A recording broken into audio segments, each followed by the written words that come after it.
Cryptocurrency. A couple Bitcoins. Money, Pull up on my Nakamoto. Hello. Welcome, everyone, to the Blockchain Dynamic Show. Welcome indeed, everyone. My name is Brandon Doach. And I'm Woody.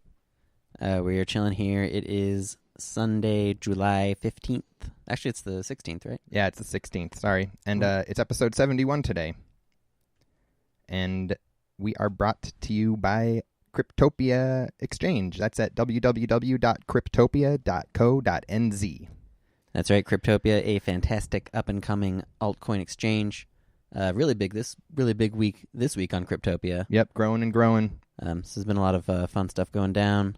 They got a ton of great features, not just an exchange. They also have a forums. They've got some mining pools. Got a clicker game. Yeah, some fun little mini games. I would strongly encourage you to check everything out over at Cryptopia.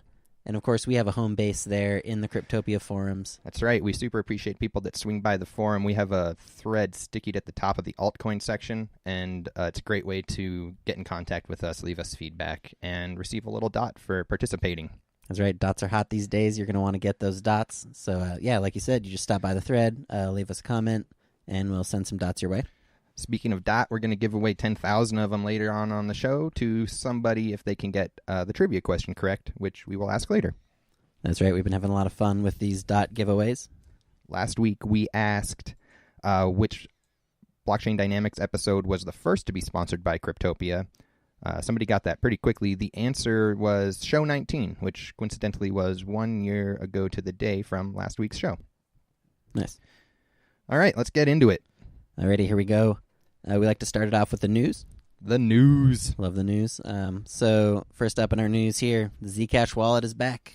Yeah, if you don't know, the exchange Poloniex has had the Zcash wallet disabled for a little bit there without any real reasoning. Not that they've ever given reasoning for wallets beyond what they gave, but it gave people a little bit of a nervous run, and I saw people even converting to Bitcoin to withdraw and rebuy Zcash elsewhere. So I definitely think it was relieving to see that wallet come back online a little bit.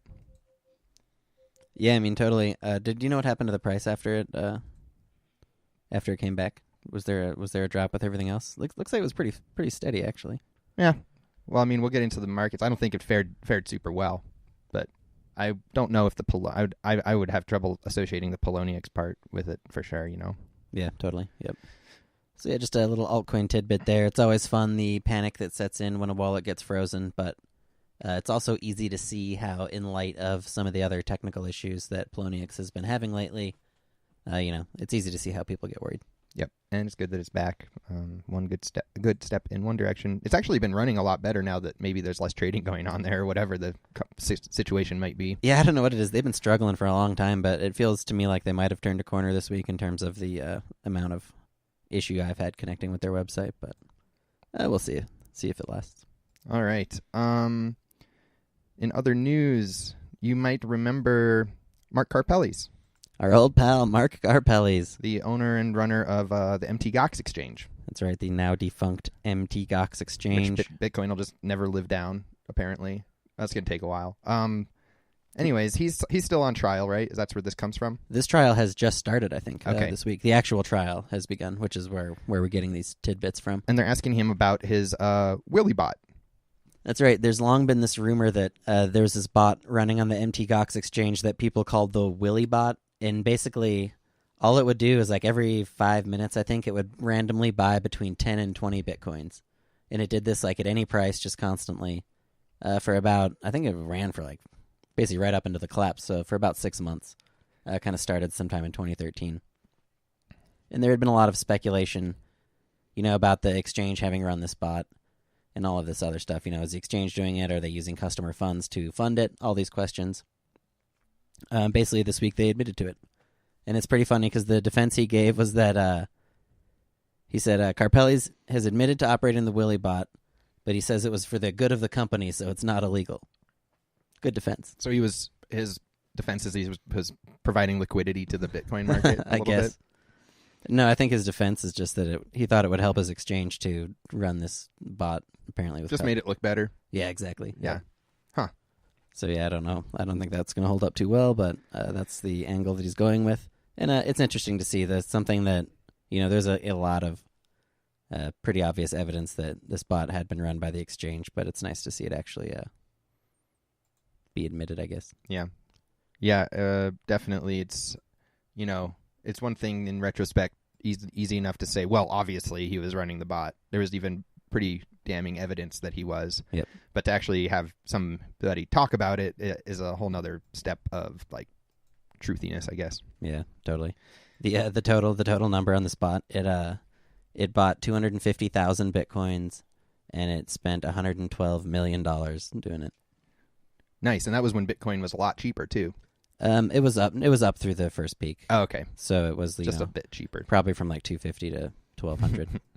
Sweet. Well, we'll try to keep an eye on that trial if any more just interesting tidbits or conclusions come out of it. Yep. Let's see. Over on the darker side of things in the crypto world, there's been some rumors about the AlphaPay darknet marketplace having gone down. Well, Yep. It is down. That's not a rumor. It is down. This seems altcoin related because people were using Bitcoin and more recently Zcash on the site, right? Right. Yep. The alleged operator found dead, supposedly of suicide, in a Thailand jail. Yep. So he was arrested. This person was arrested on the same day that the service went down, and then apparently managed to off himself while he was in holding there, essentially. And so, to some extent, as always, you never really know what's happening with these. Right. It's all very foreign, distant, and secretive exactly. stuff from anonymous people. Shrouded in secrecy. You never know, if even the claims that people are making about this person in the website are true or not. But if you take it at its face value, it's out there. Then it got taken down and he killed himself. Yeah, that's dark stuff. It makes me, the question, you got to wonder, what's the effect then of all the money essentially that's lost. If only he knew the password, it could be lost forever. The treasure, apparently the servers were in Ontario, I think I read in one of the articles. And so they're going to seize the servers, but it could be that the crypto funds would be inaccessible. Kind of interesting. Man, crazy stuff how that can be so powerful in a way. I mean, there's definitely a precedent set for really long jail times for those types of crimes at this point. I would be pretty terrified myself. Yep, definitely. So sad news there. We'll see if anything related to cryptocurrencies actually comes out of that, or if it just becomes one of those long, played-out trials types of things. Already, in other cryptocurrency news, we have the Tezos ICO closed out finally. The frenzy is over. They raised 65,000 Bitcoin roughly and 361,000 Ethereum, or Ethers. That puts them at a total of $181 million at today's prices. Okay. So it's interesting. I think that it's because of the overall crash in prices, that wasn't the most amount of money that they had raised at any one point. Right. I was about to say they should have done this crowd sale about a month ago, right? Yeah, exactly. Totally.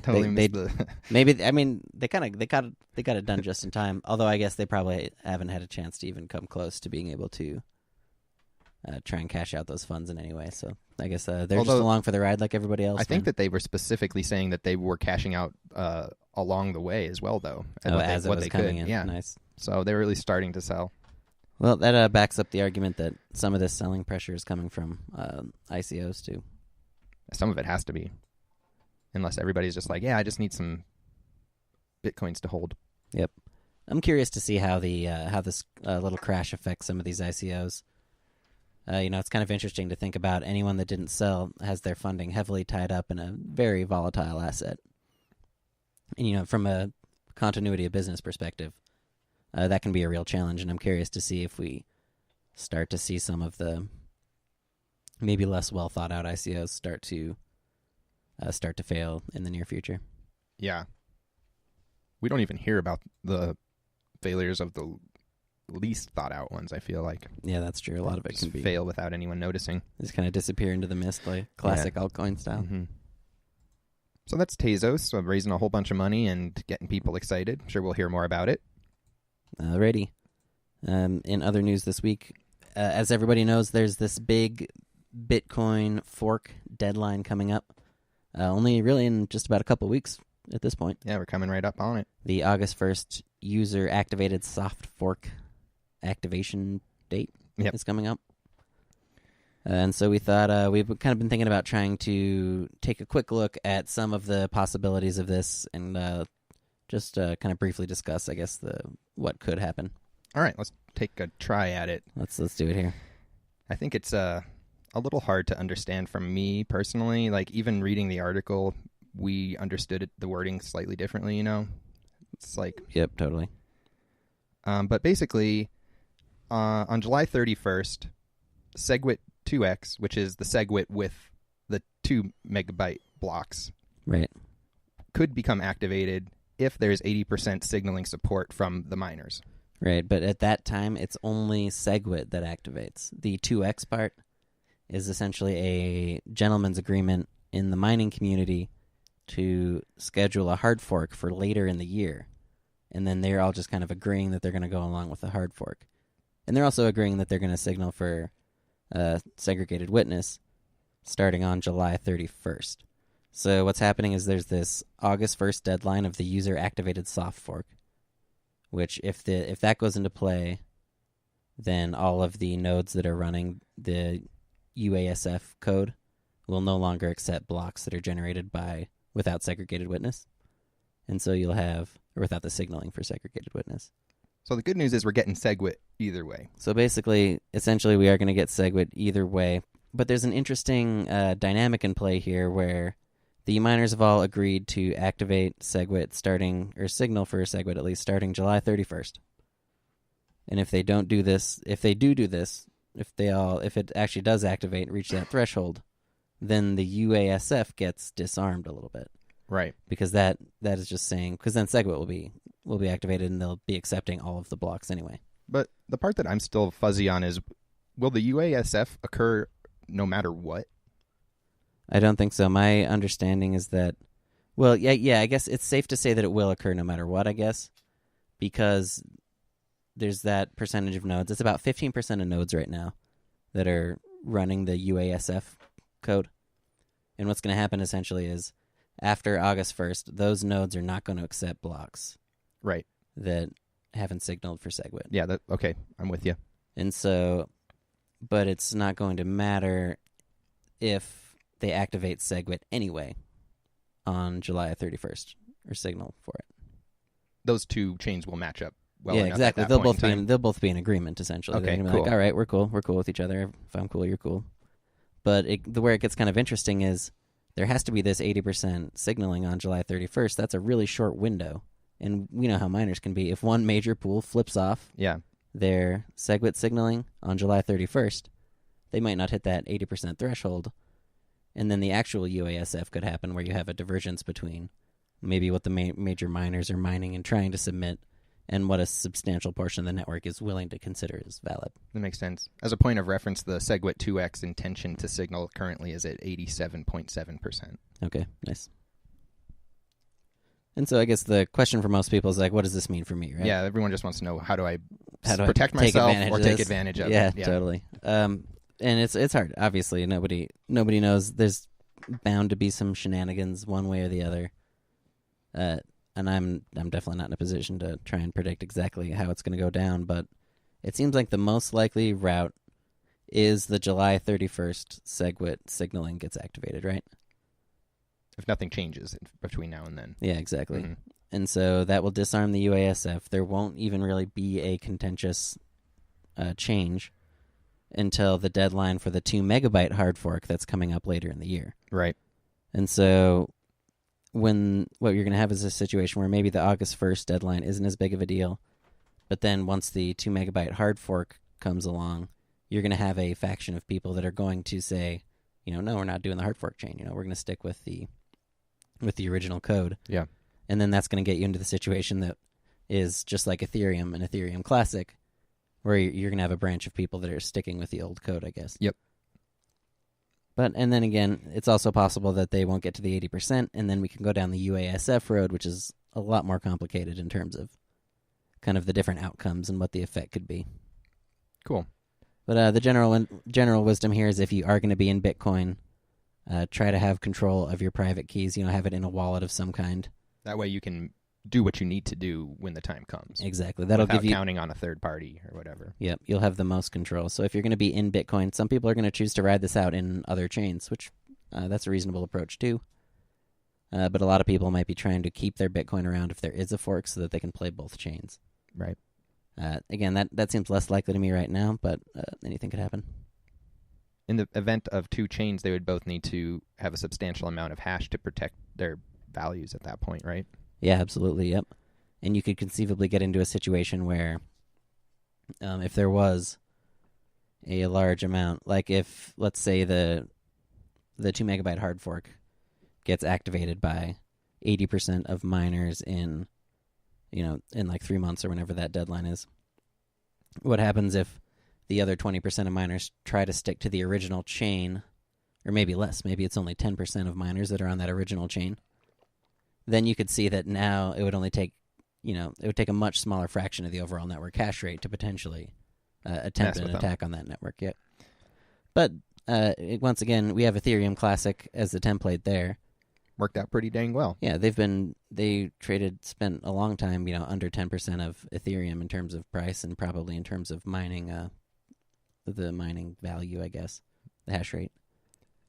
And so, to date, I'm not aware of any significant attacks on the Ethereum Classic network. I could be wrong about that too, but it seems like nothing that was so important it had to come publicly. Right. I think that the contention will be more. If there is a split, I think the contention will be more, more about the economics and the application of the two cryptos. If there is a split, it won't be like a bunch of attacks on the classic chain or something. Right. It'll all just kind of happen. Yep. And we'll get to watch. Yep, it's all going down, and it's coming up soon. All right. That is a little summary on the upcoming Bitcoin changes. Chain split. Up next, we're going to take a look at some market information. That is right. It is time for the markets once again. This has been a difficult week in the markets, I think, for a lot of people. Yeah, most likely. So, obviously, the leader, the big news, of course, is that Bitcoin is down a huge amount. Looking like we lost about $668. As of this show, we are sitting at $1,880 on the Bitcoin price, according to CoinMarketCap. Biggest loss for a while. Absolutely, one of the biggest, probably one of the biggest 1 week losses that I've seen. Yep. I don't remember what it was. Probably around this when we first dropped off 3,000 too. For quite a while, we weren't able to lose this much value. Right? Yeah, exactly. The loss this week is greater than the price of Bitcoin. What, a year ago? A little over a year ago, probably. Yeah. So that's pretty astonishing stuff. But there has been some light in the tunnel. One thing that stood out this week in terms of the markets has been all of the Cryptopia pumps this week. Yep, people are noticing Cryptopia and noticing those low cap coins. Yep, and as usual, it just kicks off with a huge volume. There's just usually a huge volume pump on one coin that kind of pulls everybody in. Yeah, in this case, this week, Chaincoin on Cryptopia had over 1,000, maybe 2,000 Bitcoin volume in a day, which is a new level for that exchange. Yeah, absolutely. Exactly. It's a whole nother level of activity that's jumped in there. They've had the usual troubles with a huge new user base. They posted a chart of their new registrations, and they were way up the past couple of weeks, which is always cool to see. Yeah. Yep. The site is not at its peak performance right now, but they are working on the scaling. So yeah, that's definitely, as far as the altcoin exchange news, the big thing that's going on. We're going to jump into next our top 100 altcoins market report. Yeah. Oh boy, this is these numbers is brutal. These numbers this week are horrendous, dude. That's incredible. We have one coin up versus USD out of the top 100. Yep. So that's going back a week. Do we know which one that is? Yeah, it's Metal. Metal. Yep. Ethereum down $93 this week. That's a 38% drop for Ethereum. Some of these numbers are crazy. Okay, so looks like altcoins overall, the top 100 coins gave up $19 billion in market cap. Wow. That is a 37.4% drop in US dollar. 'Okay. And so even despite Bitcoin's 26% drop, altcoins, the top 100 still managed to lose an additional 15% on top of that. Man, yeah, especially these big doggies, the ones with the big market caps. Yep. When Bitcoin's losing all this value, if they just even slip a little bit, oh man. Exactly, you're compounding your losses. You know, we enjoyed those compounded gains, but now we're on the flip side of that coin, and it hurts. It's definitely easy to see how quickly your portfolio can evaporate in a climate like this. Yep. Looking at some other numbers, the median percent change in US dollar this week, about minus 42%. So even worse than the average. Yeah, that's rough. That just shows that, again, these losses were pretty much across the board. Almost nobody was spared. Yep. There were 11 coins that were up versus Bitcoin. That's true. Compared to that one that was up versus USD. So even then, that's like, with Bitcoin down 20%, 26%, only 11 coins could even manage to scratch out a gain versus that. Yeah. That's definitely, this is probably the worst week we've seen since we started doing these numbers. Yep. I think we started keeping track like last summer. Yeah, I think you're right. Let's see what else is in the numbers here. We got the gainers and losers. This is the coins that did the best and worst. These numbers are versus Bitcoin. Okay, cool. Yeah, so on the gainer side, Metal Coin is up 111%. Wow, that's amazing. Good job for them. Yeah, Metal Coin, you did it. You did it. The only one. Sib Coin is up 29%. Zarum is up 20%. Ethereum Classic is up 13%. And Quantum is up 11%. Alrighty, good show. Good show to our winners. They were in short supply this week. On the losers side of things, we had Salus down 59%. We have BitBay down 40%. Elastic down 39%. Komodo down 37%. And Ash also down 37%. Hard hits. So yeah, and usually if you lose 50% of your value, that's kind of the same as going up 100%. Yeah. So you're used to the gainers having bigger numbers. And then this week you can see it's just like... And that's against Bitcoin, so if you put the US dollar value onto that loss too, then... Yeah, then it's even more terrible. brutal. Yeah, if you think about Salus in terms of US dollar, you're probably looking at almost minus 80%, minus 70 to 80%. Yeah. That's a rough go. All right. So that's the top 100. The lowest market cap in the top 100 this week was about 12 million. So still a really high number compared to what it was at the start of the year, but really huge decline this week. Another question that we want to look at is what is the situation looking like for coins with lower market caps? Yeah. The question that we've had is there a refuge to be found in potentially in lower market cap coins when Bitcoin is crashing, or is the only safe haven in fiat currency? And so that's one of the questions we're going to be looking at kind of in the upcoming few weeks, I guess. Yeah, for sure. So we're going to start it off by looking at the coins ranked from 100 to 200. Yeah. So the second top 100, I guess, second 100 coins. Mm-hmm. The mediums. The mediums. So in the high range of this list, we have things like Burst, Crown, We Trust, and Swarm City. Towards the lower end of this range, you have coins like Pink Coin, Global Currency Reserve, Nautilus, that kind of stuff. Okay. And if we're looking at how the coins did this week, we had 5 of them up versus US dollar. All right, that's way better. And 21 up versus Bitcoin. Yeah, so a slight improvement versus the top 100, but still a bloodbath. Yep, lots of blood. Let's see here. The average percent change against US dollar there would be down 26.2%. Yep, so that's actually, let's compare that to the top 100. That average change was minus 39% for the top 100. Okay. So that means we had some, the coins that did do well did quite well. We also had a median change there of about minus 38%, so that's comparable to the other list. And then we had, I'm curious to see, the actual index change in value was minus 34%. Okay. So is better than the top 100, but not by much. Ooh, not the top 100 was minus 37. Yep. So, slight improvement, but nothing too big there. As far as the individual gainers and losers, I'm looking at ChainCoin up 528%. We mentioned that huge Cryptopia Yeah, that was pump silly. Grossel. First to activate SegWit. Yeah, nice. Up 64%. We got Rise. They're up 36%. And BitUSD? BitUSD also up 36%. So some more decent winners on that side. In the losers, we had Dimecoin down 60%, OKCash down 48%, Sphere down 48%, Shift down 47%, and Vericoin down 45%. Man. Harsh losses, man. Once again, the losses are way more harsh in general than the wins. Yeah. And those are the Bitcoin values, so you know that the USD loss is even more huge. All right, so that is the from 100 to 200 market cap. Yep, they did okay, but not really much. Not really okay. Yeah, not okay. They did terrible.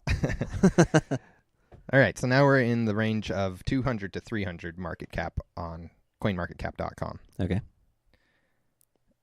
And we are seeing that 8 of them are up versus USD, and 32 are up versus Bitcoin this time. All right. So once again, just a tiny bit better than the previous set of 100, but not looking good. Nothing to write home about, really. This list has a loss of 32.5%. So again, that's just a couple points better than the other list. The median and average, once again, are right in line with what we were seeing in the other lists. Yeah.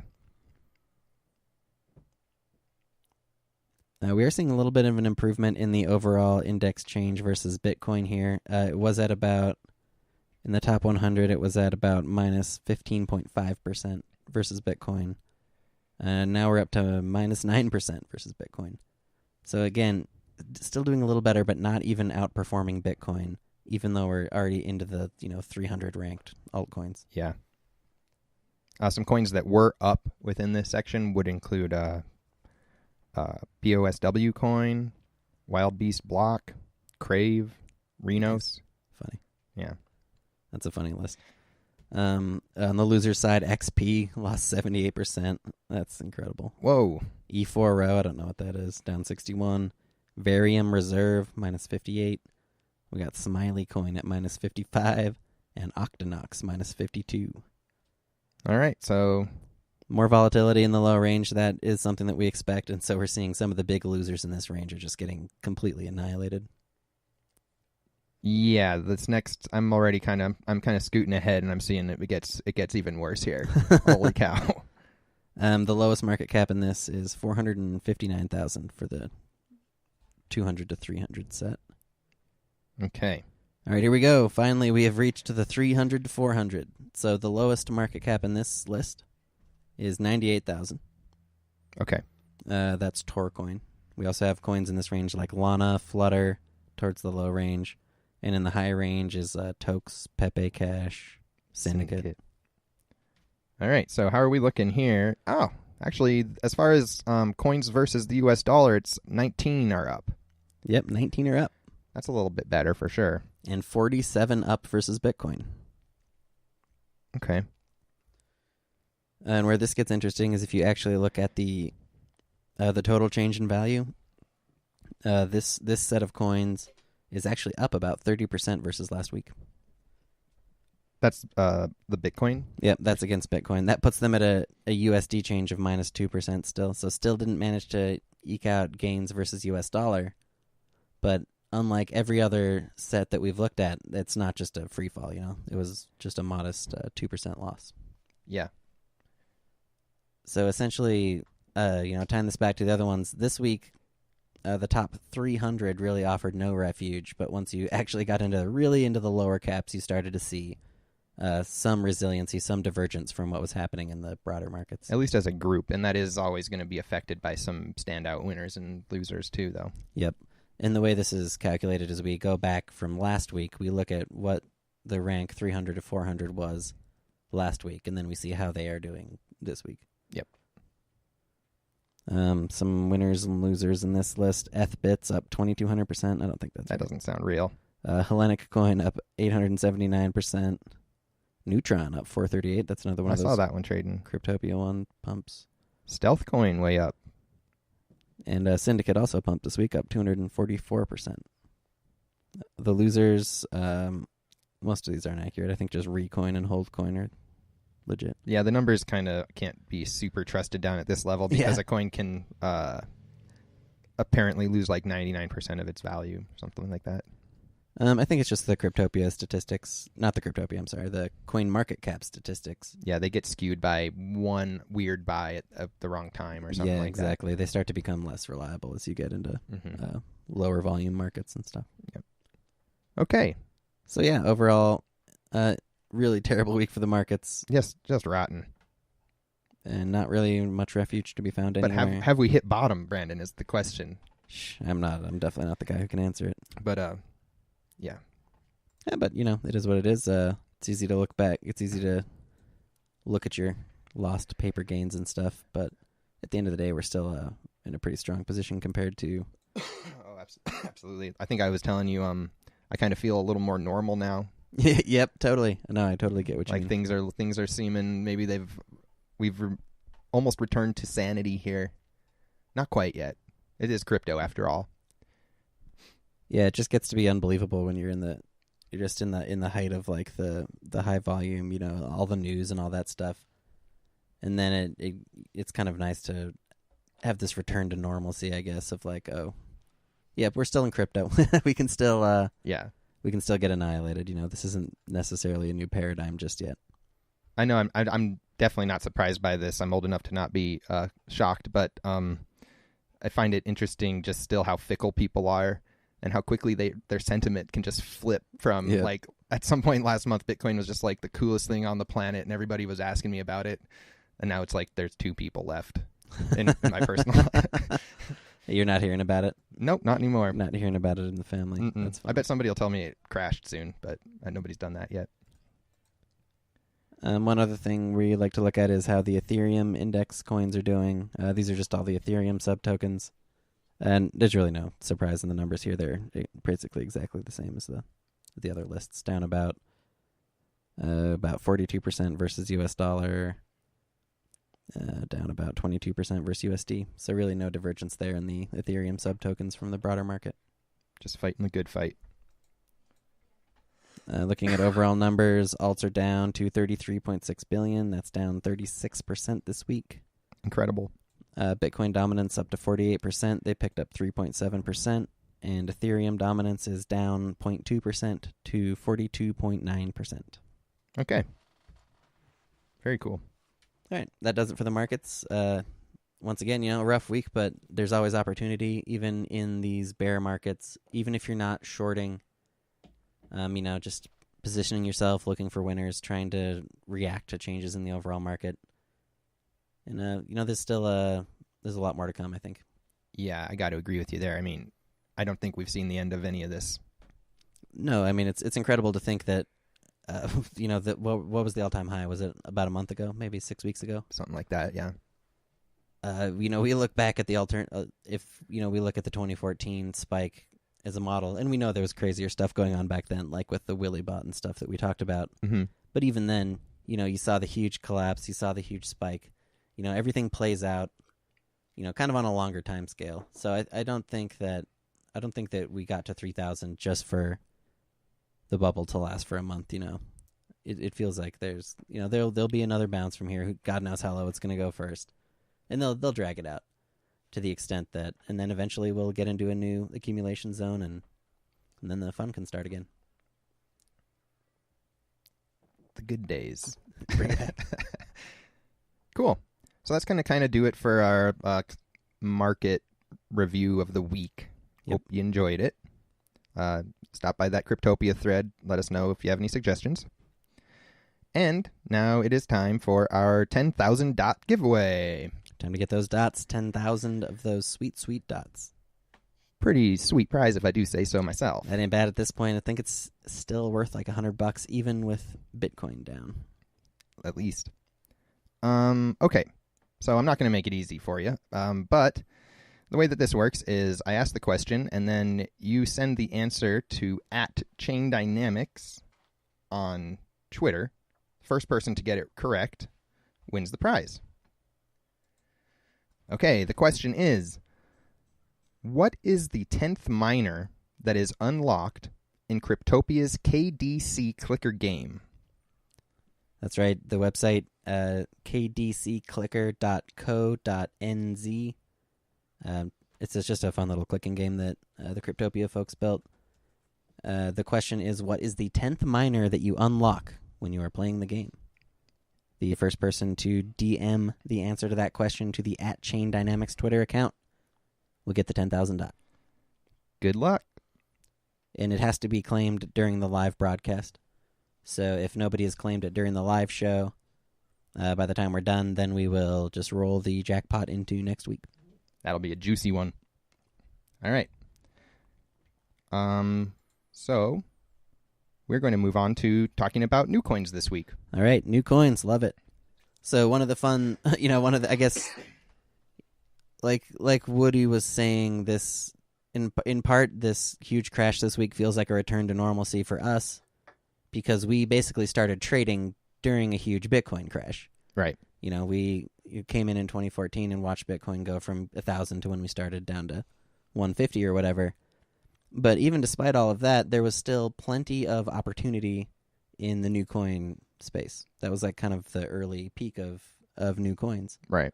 And so one thing I'm curious to see is now that we're in at least for now, in a downtrend, is that going to have an effect on new coins? Are we going to see more new coins, or has the ICO craze maybe shifted the market so that we won't see that trend repeat itself? Yeah, you never really know. One thing that I think has occurred during my time in crypto is at least a couple viable projects have come out every year. Yep, that's totally true. So, weeding them out is not easy. It's nearly impossible. But if you get it right, the rewards can be sweet. But you know what? We're going to look at some that might not make it and some that might. Who knows? Yep. The new coins this week. How many do we have? Looks like maybe 10 proof of work, proof of stake coins. About 10 new coins. So that's a bit of a decrease from the past few weeks. I'm starting to be a little bit... actually, with the proof of work, proof of stake coins, I'm not being selective now that I think about it at all. Usually we catch all of those. Yeah. The airdrops, I'm being a little more selective now because I'm seeing this trend of ICO/airdrop, which is essentially just two shady distribution methods stacked on top of each other for me. It's like the common template is they'll give away some Waves tokens and then they'll let people buy them on the exchange as well. We see a lot of those, and Waves has kind of made it so easy to create tokens that there's a flood of them, and we don't know how to exactly to best categorize them yet. Okay, so in traditional proof of work, proof of stake coin category, first new coin is Kanak. Kanak. Tough to say. This is a crypto note coin.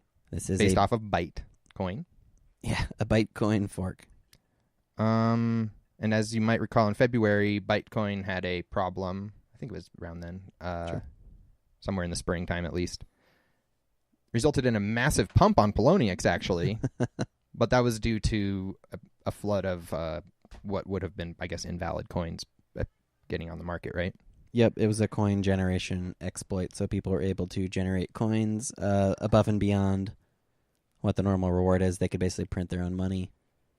The people that did it, or for whatever reason, the coin had a huge pump on Poloniex concurrent with that, which is always odd. And then one thing we've noticed is that we never know whenever they launch these crypto note coins if they have the exploit fixed or not. Right. As people that like to look into coins to mine or to buy, then for us it would behoove the people creating these projects to be more sort of clear on whether they fixed it or not.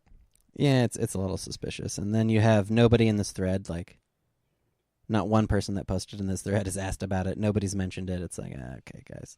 And it's a Bytecoin fork, so you know it has it. Like, they would have had to have removed it for it not to be there, and you think they would advertise that. So just something to watch with these crypto note coins.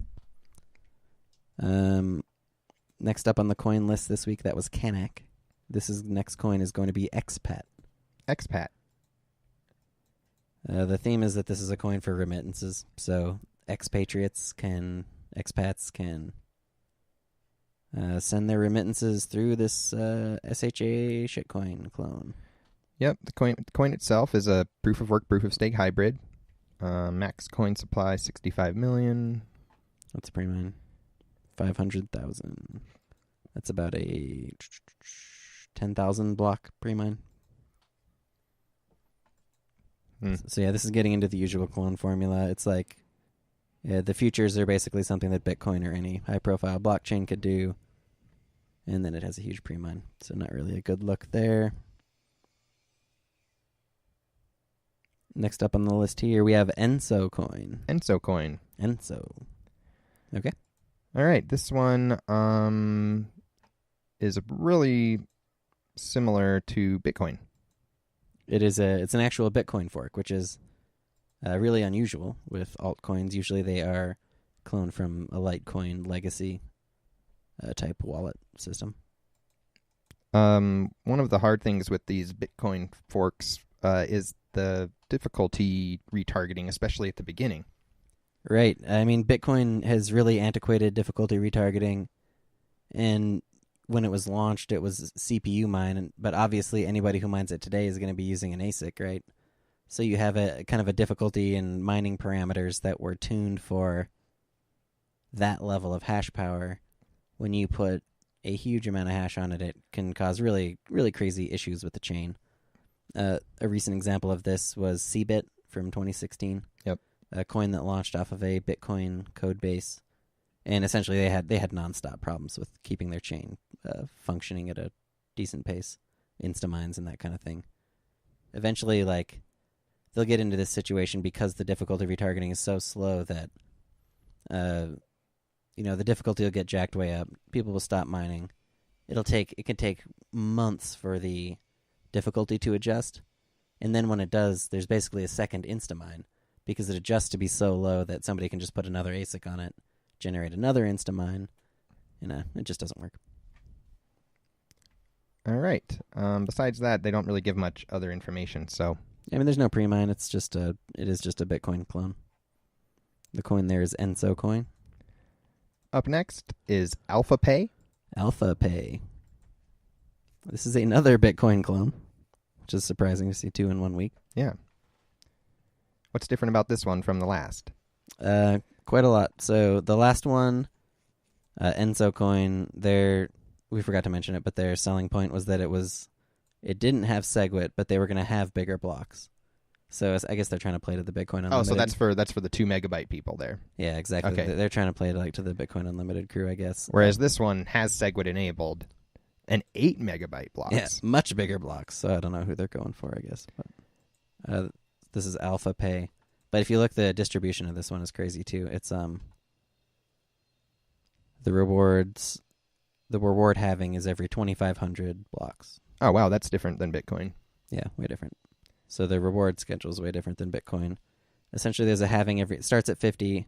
There's a block halving every 2,500 blocks, and then starting at block 17,501, it just becomes 1 coin per block for all time. So way faster emission than Bitcoin had.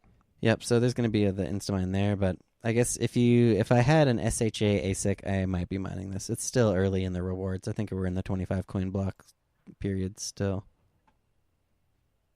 I'm not sure what the pool situation is like. But it's out there. It's another Bitcoin clone. Honestly, I did check the Block Explorer, and this does have retargeting, more modern retargeting system. So at least unlike the other clone, it's cool. It's not just getting... If it didn't have it, it would already be mined out, probably. Right. So they do have that. So you can mine it if you have an SHA miner. It might be worth it. That one was called AlphaPay. AlphaPay. Another one this week that was announced is called Prux. Prux is how that's spelled. Prux. It's tough to say. The first thing that was weird about this one is they have the source code, but it's in a zip file, which is just, we're not used to that. No way, man. That's too shady. Yeah. Pass. People have to remember to be careful, I guess, if you're going to run any code to do it inside of a virtual environment. Yep. Separated from your other passwords or whatever you have. Yep, you never know what these shitcoin developers will get into. The other thing about Prux is that it has 3-second blocks, which is funny. Because why not? That probably won't work off just a Litecoin code base. Another one announced this week was called BridgeCoin. Already, what is the deal with BridgeCoin?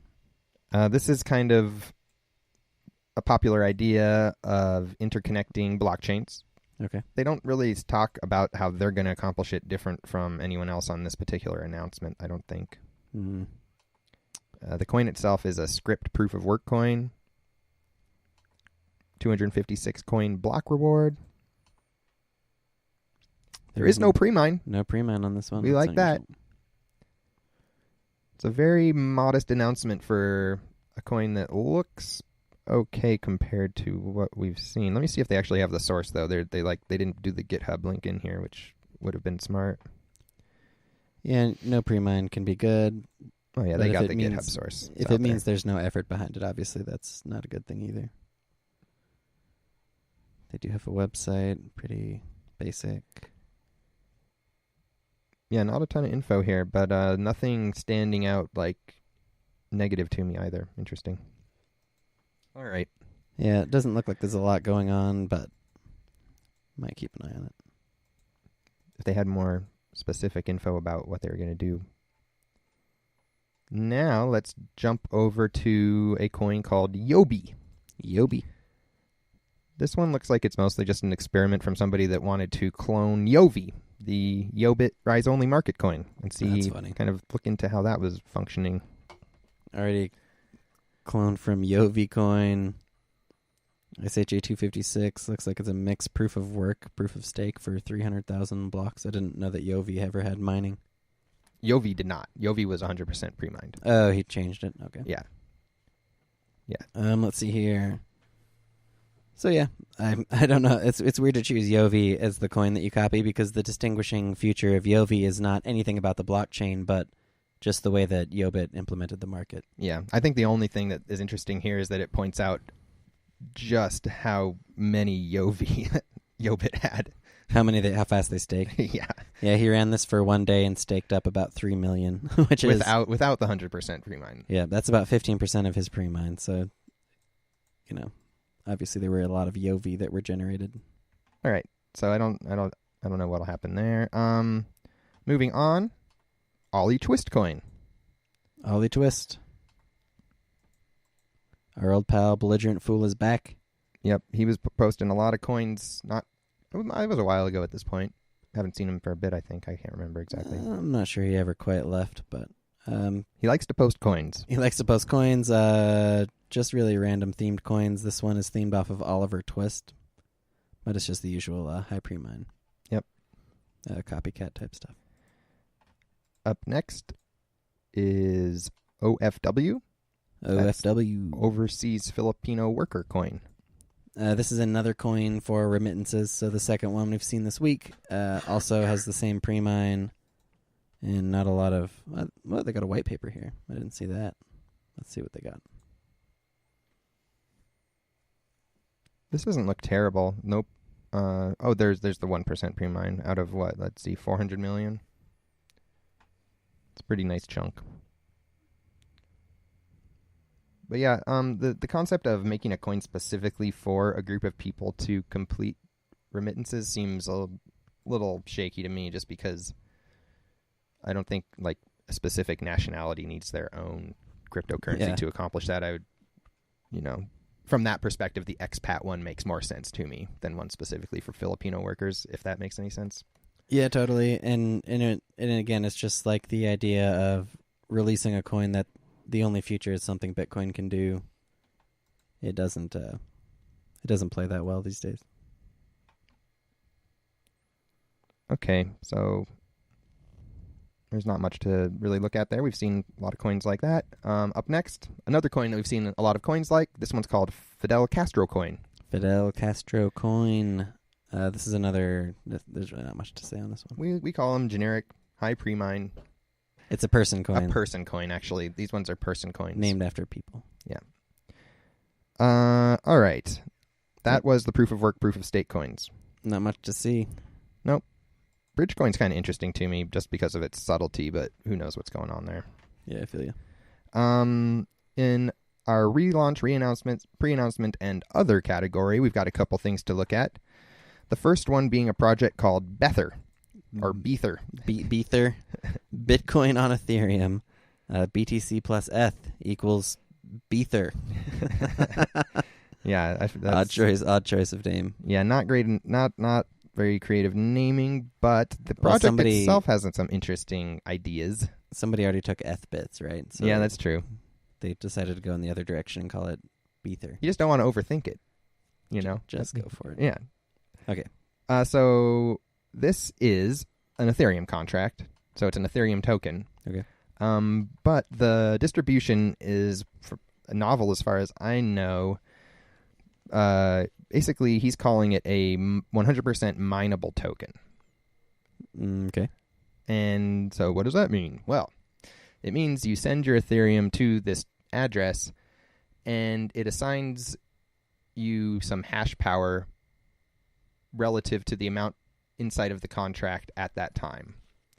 And then every time an Ethereum block is found, everybody that has hash power in this Bether contract gets rewarded Bether proportionally to the hash power that they have. But there's no actual hashing happening, right? Correct. It's all virtual. Okay, so it's just kind of it's misleading to call it hash power. I guess, calling it mining is like not a great way of describing it, but it also did make it easier for me to understand. So basically, there's every Ethereum block X number of Bether are distributed. Correct. That would be the block reward. And your percentage of the Bether that get distributed are based on your percentage of the ownership of the Bether contract. Okay. So to speak. Okay, I think I get it. That's a novel method of distribution, I guess. Essentially, if you buy in early, you keep getting rewards. It's like having a lot. It's like if you put in a little money at the beginning, it's kind of like the same. It would be equivalent to mining with a low power machine at the beginning of a blockchain. If it were to become successful and more people put money in the contract, you would get less out of it, but the coins you got could be worth more in the process if there was trading. But the amount of coins you get does decrease as more people come in. So it's kind of it reminds me of Miracle Coin. Oh yeah, a little bit. Except you didn't have to put anything in for that. Yeah, and you couldn't control your percentage of the distribution. I guess. So I'm not sure what I think about it. I've never seen anything like it. It's fun to hear. It's fun to read about. Yeah, this is cool. I like this. Anytime there's something new. Again, it does seem like they're saying that there's no ICO, but you send them ETH to get your share, right? Like they get the Ethereum. Right. So it is an ICO. I think it's the type of thing where, the question there would be, I feel like at this point with this type of new contract that seems interesting but is super experimental, having somebody that could actually sort of review the contract itself would almost become 100% necessary. Yeah, because taking this guy at face value for how the contract functions might be a mistake for all I know. Yep. So I'm definitely starting to feel that way about some of the contracts that come in front of us, but, at least we can understand what the idea is. Yep, and it is a novel distribution idea regardless of maybe any other merits. That is Bether. Another one in the other category this week is called Upscale. Upscale. There's another kind of interesting distribution method here.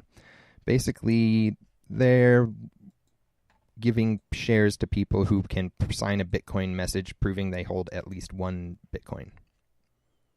So like an airdrop that isn't for people that hold less than a Bitcoin, basically. Is that idea. Kind of like Byteball. It's a snapshot of Bitcoin. Like Clams or Byteball or different ones. All right. Well, I don't know what's going to make this one different than them in any way yet. Yeah, there's not a lot of activity on this one, but it really just an announcement at this point. Okay. We're going to jump into some ICOs. We said we wouldn't, but no, we didn't. We never said that. We're getting back into it. So we've been doing ICOs based on suggestions, basically, because there's kind of too many to try and come up with a way to pick which ones to review. Yep, you guys rise the cream to the top for us. Exactly. So once again, shout out to Crypto Billionaire. I think we probably got a couple of these from him. Yep. The first one today we're going to look at one that a lot of people have heard of called Mothership. The Mothership. This is like totally the Twitter cool kids ICO, I feel like. When I see Crypto Cobain, in it and stuff. Oh, nice. I never noticed any of that. I did. So the overarching theme for this ICO is that it is an exchange for digital assets that is capitalizing on Estonia's e-residency system. Very cool. So I had not heard of this e-residency thing, or maybe I had only heard of it in a tertiary way, but I guess the way that it works is that it's a global identity registration system that is operated by Estonia to help facilitate people starting and doing business in Estonia, apparently. Nice. So they can facilitate you registering like a identity with their country more easily than other countries do? Yeah, exactly. Yeah. Nice. Entirely online, supposedly. So that's some interesting stuff there. And so the idea is that this would integrate with it, and you would have a kind of a verified exchange that works into the system and would have, quicker turnaround, easier verification, that kind of stuff. Now, one thing slightly related to what you might have said there, I wonder, I noticed that I've seen this more and more on ICOs, but this one I think was specifically not open to United States of America residents. Right. I wonder if I'm assuming, I never even considered until right now, I'm assuming the exchange will be available to us. I have no idea.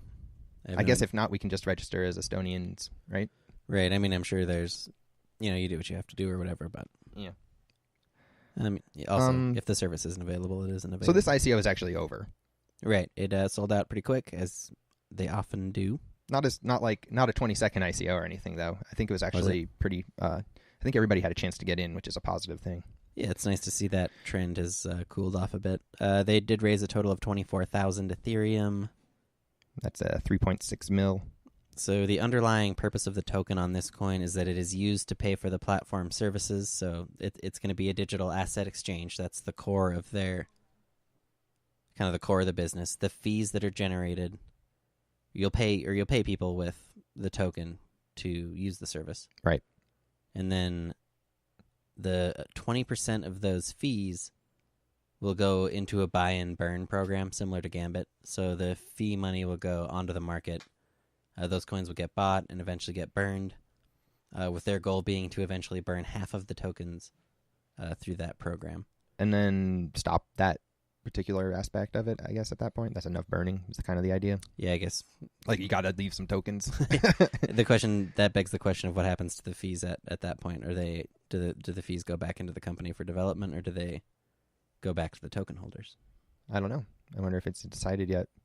I could see incentives to both sides of that. Yeah, totally. The kind of services they're talking about would be like higher level verifications on the exchange and similar things as that. They talked about some social trading aspects, I think, too, that people are into. Some social trading, some other decentralized apps. But so I do like that the model for the use of the token on this coin, I actually do like quite a bit. They are combining not just the idea of having an interest in the token be based on using it for services, but then they've also tied it back into a buy and burn, which is a unique kind of melding of those two different ways of attempting to increase your token value. So we'll probably be hearing more about this as it moves forward, but fun one to learn about. Yeah, I think the one category that this kind of falls into for me is like, the idea is cool, right? I can get behind the idea, but as far as a cryptocurrency investment, they're essentially, offering you a piece of an industry that is already pretty efficient and highly competitive, right? The digital asset exchange market there are a lot of contenders in the market. Yeah. And while all of the exchanges do have their problems, it's a highly competitive and highly efficient market overall. Fees are pretty low. Right. In general, things for the most part work. There's some very obvious exceptions to that, but so they're going to be entering into a challenging market, and I'm curious to see how the ICO model plays into this, because you're talking about a type of business where maybe your margins year on year aren't going to be all that high, but the volatility of the underlying Ethereum chain is going to be pretty substantial. And so I'm curious to see how that plays out, kind of the dynamic between those two things over the long term, because you essentially have an idea for what is a stable, centralized business platform that's being funded and operated to an extent on what is ultimately an unstable and experimental blockchain platform. True. And that's kind of the position that a lot of these new ICOs are getting into, and I'm curious to see how that dynamic plays out. Yeah, you're really kind of a cutting-edge company, kind of almost gambling with your... I understand what you're saying at that point. Yeah, it's interesting. And it's not like, the big unicorn businesses or whatever, like, something like Waves or these, like a new platform or something that's promising to open up all these new doors.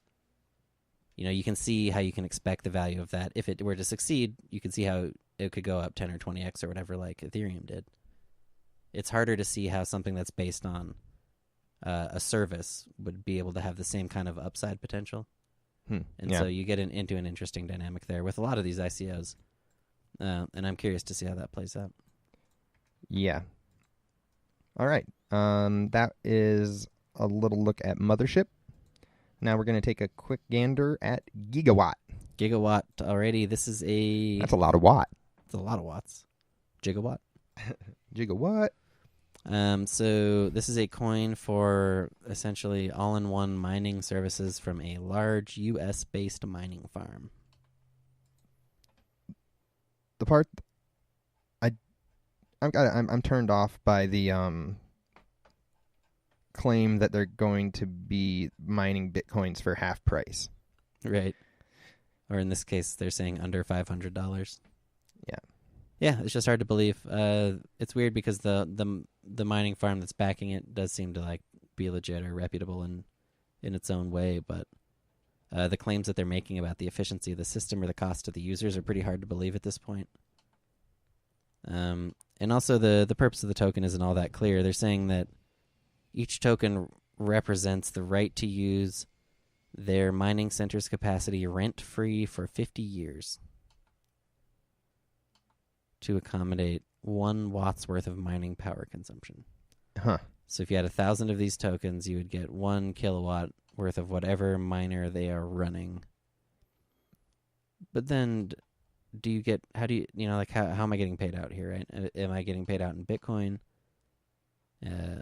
Do I have some direction or some control over how I'm controlling the hash power? These are the questions that always get to me about these cloud mining things. It's like, when it's just like, you send me some money and I'll send you a little bit of money back every day. That's not like, even if it's not a Ponzi scheme, that's what a Ponzi scheme looks like, right? That's what an HYIP plan or something looks like. Yeah. So it's really hard for me to get excited about anything that kind of follows that basic formula. Right. I understand. If they were like, okay, here's 1,000, I've got 1,000 watt tokens, give us a stratum and we'll fire some hash power through it.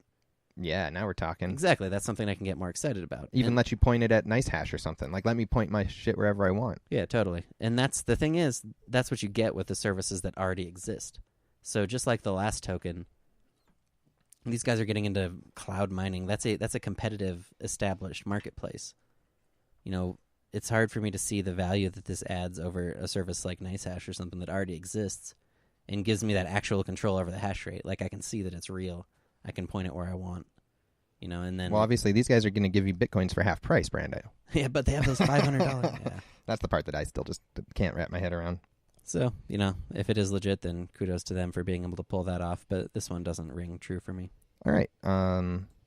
We hopefully will hear more someday about GigaWatt. GigaWatt. Up next. This one is called Ellcyrs. Ellcyrs. ELLCRYS. Oh, what do you know? It's a smart contract platform. Yeah, so the hook here... Something the world needs desperately. No, just being coy. Well, it's a new platform, and I actually, from an potentially investing in these things standpoint, I am more interested in the new platforms than I am in some of the more conventional applications. Yeah. For the reasons I said earlier, I just think that in terms of upside and potential benefits from using the decentralized platform, that is a better bet, I guess. But so I do like that they're being ambitious in their approach to the project in that regard. Yeah, so this one's kind of cool because if you are slightly familiar with other smart contract platforms out there, they all were kind of pushing different languages for a bit. That was one of their selling points. This one needs to operate JavaScript contracts. This one's going to do the C contracts. The idea behind Ellcyrs is that they will be able to do 4 different languages. They'll be on Go, JavaScript, Python, and Ruby. So that'll give the developers supposedly some leeway as far as writing contracts goes. They're also saying that the contracts will have access to a tamper-resistant, immutable database. So does that mean it's an offline database? It can't be offline, but does that mean does that mean the data is not stored on the blockchain? Well, we should start by saying this isn't a blockchain, right? Right. Okay. Right. So this is not a blockchain technology. So the only thing that they say in that regard is that for people that need the immutability of a blockchain, they can interconnect to Ethereum via these smart contracts. So that makes me think that they're going to write like an API to interact with Ethereum through all these different languages almost. It just seems like, if it's not a blockchain, like what is it then, I guess? I don't know. Yeah. Is it just a service that they're offering that helps you interact with Ethereum? As far as it being centralized go, I want to call it sort of like the Ripple of smart contract platforms at this point. All right. Okay. Perhaps. But I haven't gotten to say the word bloodfire yet, which is a weird phrase. They're doing this thing called a bloodfire event. That's taking place 6 months after the crowd sale. So let's go. Okay. Let's talk about the crowd sale first.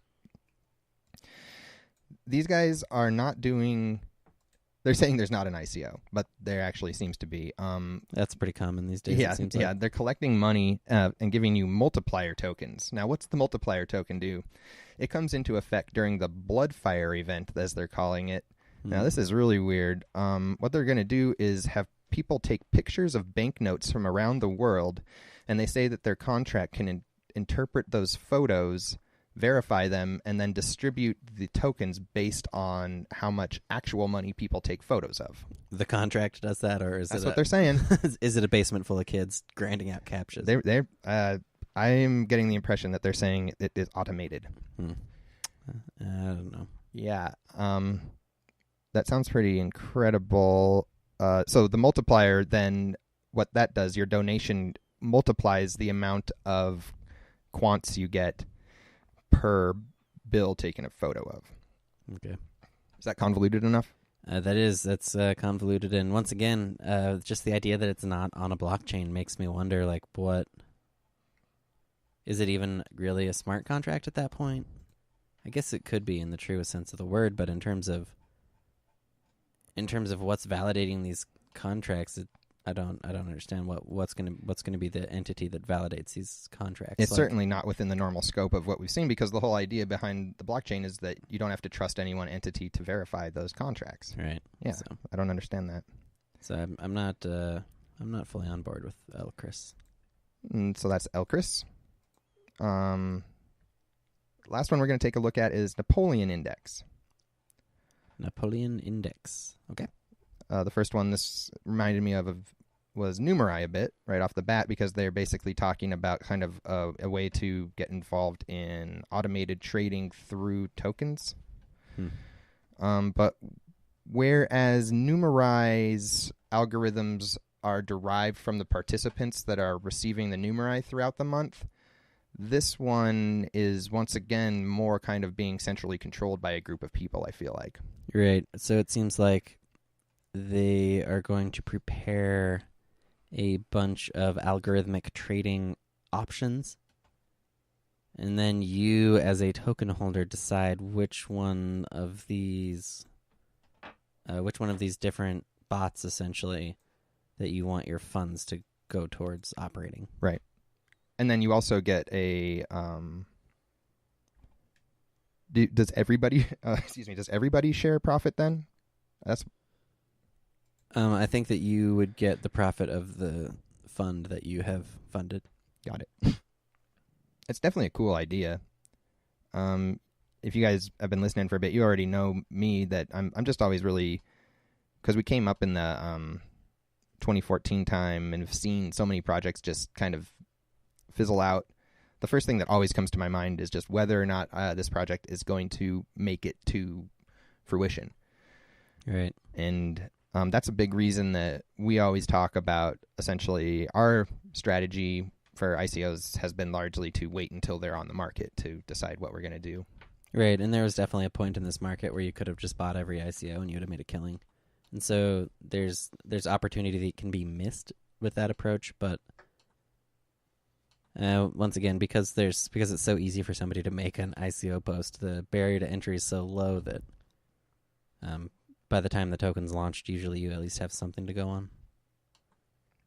So that's once again, I guess, the case for me on this one, right? They're saying we're going to have these trading bots. Well, who's going to make the trading bots, right? At least with Numerai, you can see the connection between the people who are providing the algorithms and the coin, right? Right. With this, it's hard for me to see that connection, right? Am I just going to give these guys some money and they're going to come back and say, well, here's some bots that you can now put the money you gave us back into trading with? It's a little bit nebulous, I guess, in that regard. I don't have any way to look at this and say, oh, I trust these guys to make good trading bots. And if they could make those trading bots, why do they need me to pick which bot I want to run as somebody who has almost no information about the bot, right? Am I going to see the bot code? Am I going to be able to actually analyze it at a really high level what that trading bot is doing? Or am I just like kind of randomly picking a fund, almost like a 401k or something, where you get a list of 20 funds or something and you just select one? Maybe that will be appealing to some people that come into the space not wanting to make a lot of decisions or something. Right. It's a more traditional, I guess, approach to it. But for me, less interesting because of the interaction between the token and the business. Once again, it's just another centralized component, I feel like. Yeah. And that's okay. I'm okay with centralized tokens and tokens built around centralized businesses, but it's not as exciting as seeing some of these more decentralized things that are kind of truer to the benefits of what the Ethereum can do. All right, so that's going to kind of wrap up our new coins ICO segment. Coming back on through there, I didn't see anything too inspiring this week. Honestly, that Bether is goofy. Oh yeah, I kind of like that distribution. Is goofy, but it kind of just feels like throwing money away. But yeah, it's too much of an ICO for me to really get on board. As far as the ICOs we looked at, I think Mothership is probably the highest potential, just because I think that they. It seems like that Estonian e-residency system has the potential to do some interesting things, and if they can be in the ground floor of that ecosystem, they might have some potential for some kind of more huge growth that you might not see normally with that type of ICO. So I think that was a cool choice on their part. But otherwise, I wasn't too excited by the other ICOs this week. All right. Let's keep it rolling. Let's do it. We're going to go into the listings next. That's right. Want to thank Cryptopia once again for letting us use his Shitcoin Notify Twitter service. Yep. So he's got this. You can follow him at Altcoin Notify and at Shitcoin Notify are his two exchange listing bots. And essentially they'll just tweet at you whenever a coin is listed. It's very useful. Yeah, it's very nice. Thank you. So looking at listings this week, Cryptopia, probably responding to some of that chain coin volume or something, they added the USDT and NZDT markets for that coin. Over on Bittrex, we have ADX, STORJ, that's the swap from the old STORJ coin, and OmiSCO, the big ICO. Over on C-Cex, they had Encryptotel, TOA coin, and Artificial Venture coin. Over on Nova Exchange. Nova Exchange, they listed Panda coin, Bitcoin Planet, Staya coin, Social coin, Morinova, Primulon, Ethereum Classic, Patcoin, Harmony coin, Jedi coin, 700, Machine coin, America Exchange Funds, Donation coin, Wolfgang Amadeus Mozart coin, Breakout, Canation, DXO coin, Kangaroo Bits, and Obamacare. It's funny to see Panda Coin coming back. I was wondering if it's not the Wolong Panda Coin. It's the one that It's the Versus one. Yeah, it's the one that the people who got Verstum. burned made in response to it. Yeah. Still around, man. Still on CoinMarketCap and everything. Pretty Actually, surprising. I think PND was just the people that didn't like Wolong. I don't think those are the people that bought it. I just remember them both coming out at the exact same time, and it was just as confusing as you can imagine. Righty. Yeah, there were 3 Panda Coins floating around at one point. Over on Coin Exchange, they added Bolino, Upscale token, Ethernex, No Limit Coin, Campus Coin, iDice, Crimson Coin, SKOIN Coin, Dime Coin, Linda Coin, Kangaroo Bits, and Primulon. That's right. And then last but not least, over on Liqui, they listed OmiSco and Santiment. All right. Pretty normal week for the listings these days. A couple new Ethereum tokens on T-Rex. Ton of stuff on Nova Exchange. Yeah, Nova's got so many coins at this point. Piling them on. But yeah, it's a pretty normal week for listings, I think. Yep. Which brings us to our final section of the show, the coin birthdays. I always love to give a happy birthday to those coins that have successfully survived another year. That's right. This year we get to wish a happy 1-year birthday to TOJCoin. Happy birthday, TOJCoin. Launched on July 10th, 2016. That's right. And 1 year in, sitting at a market cap of 18 Bitcoins. That's right. Congratulations to TOJCoin for making it the year. That is right. I think that is going to do it for the Blockchain Dynamics show this week. Did we get anyone get the trivia? Nobody got it. I did try to make that one hard. I guess nobody else made it to level 20 or whatever of KDC Clicker. It was level 10, right? Only level 10. Yeah, no, the 10 was the question, but I know you're further than that. Oh, yeah. I got a lot of miners. That kdcclicker.co.nz. So the answer to the question, what is the 10th miner unlocked in the KDC Clicker game, is the Core 2 Duo. No, okay. Well, there you have it. So we will roll the DOT reward into next week. That means there's going to be just a ton of DOT on the line. That means next week we got 20,000 dots up. Actually not, because we actually have to announce that there will not be a show next week. That's right. So it will be in 2 weeks that the big DOT reward will be back up for grabs. Yeah. So yeah, once again, no show. That will be on July 23rd, and then we will be back on July 30th with show number 72. That sounds great. Well, it was great talking to you, Brando. Oh, man, always a pleasure. We are, once again, brought to y'all by Cryptopia.co.nz. That's right. Check us out, blockchaindynamics.net. Check us out on the Cryptopia forums. This was episode number 71. This is Error by Trial Radio. We'll see you next week with way heavier bags. Peace.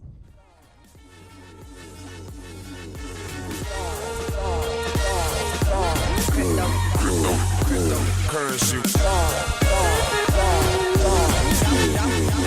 Like a couple Bitcoins. Money. Hold up on my Nakamoto.